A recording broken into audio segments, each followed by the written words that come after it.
Ms. or Ms. is an English honorific used with the last name or full name of a woman, intended as a default form of address for women regardless of their marital status, like Miss and Mrs.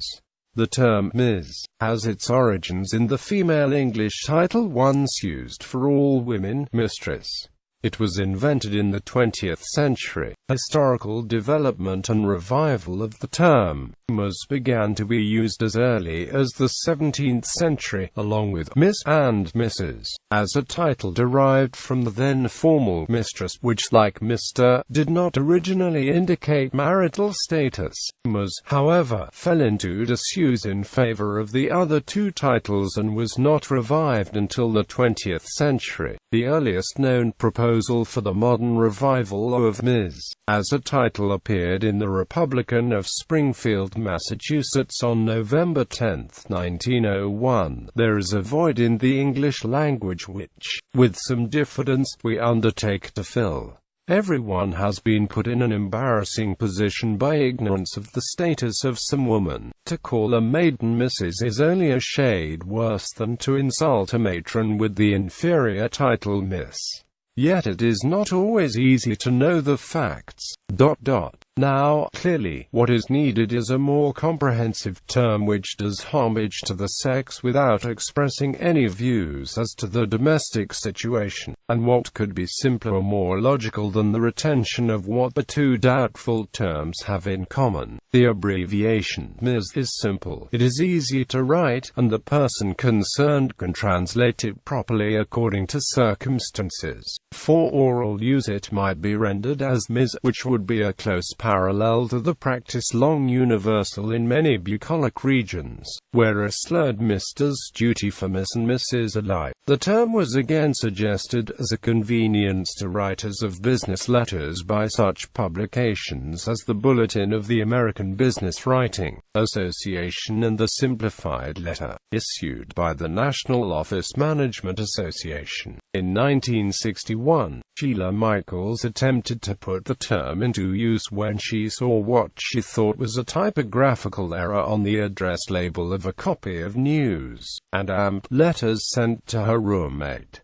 Michaels was looking for a title for a woman who did not belong to a man. Quote, "She knew the separation of the now common terms Miss and Mrs. had derived from Mistress, but one could not suggest that women used the original title with its now loose connotations. Her efforts to promote use of a new honorific were at first ignored. Around 1971, in a lull during a WBAI radio interview with the feminists group, Michaels suggested the use of Ms. A friend of Gloria Steinem heard the interview and suggested it as a title for her new magazine. Ms. magazine's popularity finally allowed the term to enjoy widespread usage. In February 1972, the U.S. government printing office approved using Ms.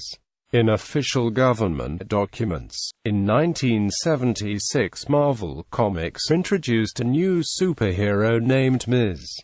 Marvel, billing her as the first feminist superhero. Even several public opponents of non-sexist language, such as William Safire, were finally convinced that Ms. had earned a place in English by the case of U.S. Congresswoman Geraldine A. Ferraro, a United States vice presidential candidate in 1984, was a married woman who used her birth surname professionally rather than her husband's. Safire pointed out that it would be equally incorrect to call her Miss Ferraro or Mrs.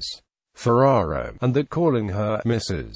Zaccaro would confuse the reader. Usage suggestions about how Ms. should be used, or whether it should be used at all, are varied. The Telegraph states in its style guide that Ms. should only be used if a subject requests it herself, and it should not be used merely because we do not know whether the woman is Mrs. or Miss. The Guardian, which restricts its use of honorific titles to leading articles, states in its style guide, use Ms. for women, unless they have expressed a preference for Miss or Mrs. The Economist states that it generally uses the title a person adopts, but warns that Ms. is an ugly title. A BBC Academy style guide states, in choosing between Miss, Mrs. and Ms, try to find out what the person herself uses and stick to that. The New York Times embraces the use of all three, Mrs., Miss and Ms, and will follow the individual's preferences.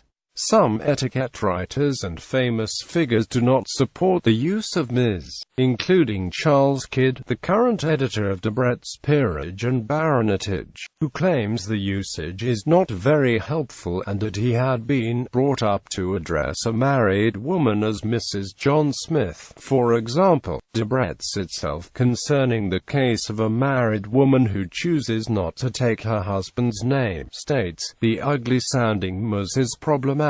Although many women have assumed this bland epithet, it remains incorrect to use it when addressing a social letter. The current Debrett's website states it is advisable to find out if someone prefers to be styled as Miss, Mrs. or Ms. The former British Conservative Party MP Anne Widdecombe has stated, I can't see the point of Ms and I don't see it as an issue, whilst author and journalist Jessica Fellows describes the title Ms as ghastly. The Queen's English Society has criticized the use of Ms as an abbreviation that is not short for anything, describing it as a linguistic misfit came about because certain women suddenly became sensitive about revealing the marital status.